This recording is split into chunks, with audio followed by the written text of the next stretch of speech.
Bài này chồng tặng cho vợ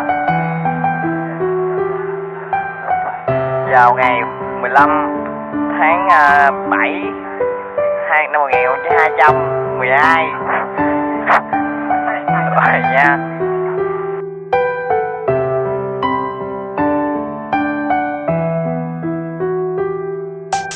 Xin đừng quên những kỷ niệm ngày hôm qua tôi đã sai, dù không muốn nỗi đau đó vẫn lặp lại. Những lời hứa ta đừng xa nhau nhưng nó cũng đã xảy ra, cũng nuối tiếc nhưng cũng xa. Tôi đâu biết sự thứ tha, nỗi đau đó không thể nói ra. Em cũng biết tôi im mà, sự chờ đợi của em vô nghĩa thì tôi sẽ tự bước đi xa. Đâu nhất là yêu không nói được, nào ai biết được kết thúc trước. Nhưng thời gian trong một vài giây thì em sẽ hiểu mọi chuyện được. Tôi không tin tôi đã vô tâm đến như thế, để em một mình ôm lại kỷ niệm bên nhau nhưng nó đã quá trễ.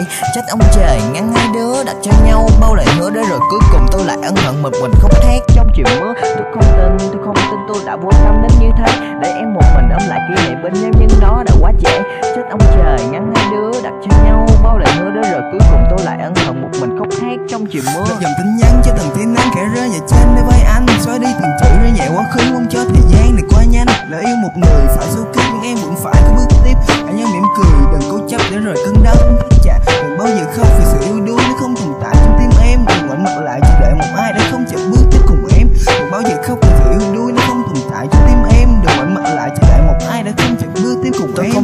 Tôi không tin tôi đã vô tâm đến như thế, để em một mình ôm lại kỷ niệm bên nhau nhưng nó đã quá trễ. Trách ông trời ngăn hai đứa đặt cho nhau bao lời hứa đó, rồi cuối cùng tôi lại ân hận một mình khóc thét trong chiều mưa. Tôi không tin tôi đã vô tâm đến như thế, để em một mình ôm lại kỷ niệm bên nhau nhưng nó đã quá trễ.